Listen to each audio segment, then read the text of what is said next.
ગુજરાતી વાણીમાં આપનું સ્વાગત છે।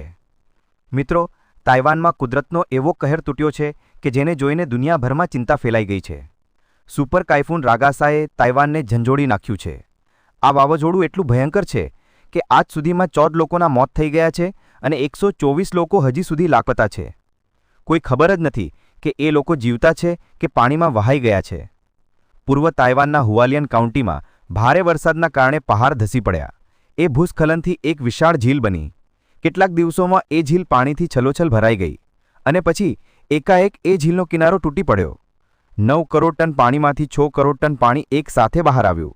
આટલી મોટી માત્રામાં પાણી એક સાથે છૂટતા આખું ગામ ગ્વાંગફુ પૂરમાં ગરકાવ થઈ ગયું।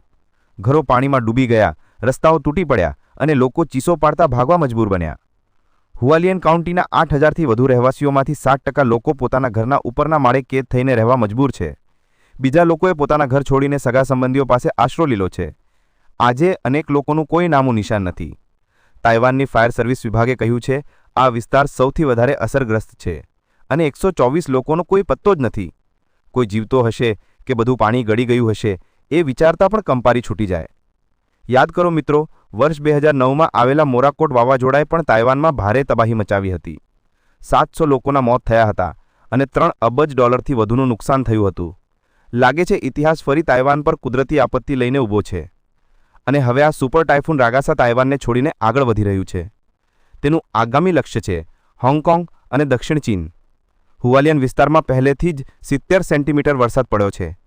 હોંગકોંગના દરિયા કિનારે 2 થી 3 મીટર ઊંચી તરંગો ઉછળી રહી છે। અધિકારીઓએ એક બાળક સહિત 3 લોકોને દરિયામાંથી બહાર ખેંચ્યા, નહીં તો તરત મોત નિશ્ચિત હતું। આ વાવાઝોડાની ઝડપ છે 199 કિલોમીટર પ્રતિ કલાક। વિચાર કરો મિત્રો, એ ગતિએ જો પવન ફૂંકાય તો આખી ઇમારતો હચમચી જાય। ચીનના ગ્વાંગડોંગ પ્રાંતમાં 10 લાખથી વધુ લોકોને ઘર છોડવા મજબૂર કરવામાં આવ્યા છે। ચીનના હવામાન વિભાગે ચેતવણી આપી છે કે આ ટાયફૂન આગામી કલાકોમાં ગ્વાંગડોંગના તાઇસાન અને ઝાંજિયાંગ શહેરોને સીધી ટક્કર મારશે। જો આવું થયું તો વરસાદ, જોરદાર પવન અને પૂર બધું એક સાથે ત્રાટકશે। મિત્રો, કુદરતની આફતો માણસની શક્તિ સામે કેટલી ભયાનક છે એ તાઇવાનની હાલત જોઈને સમજાઈ જાય છે।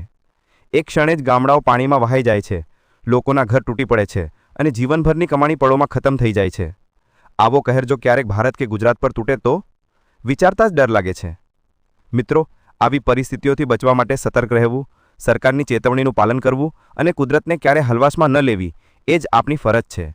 જો તમને આ વિડીયો માહિતીપ્રદ લાગી હોય તો લાઇક કરો, શેર કરો અને અમારી ગુજરાતી વાણી ચેનલને સબસ્ક્રાઇબ કરવાનું ભૂલશો નહીં।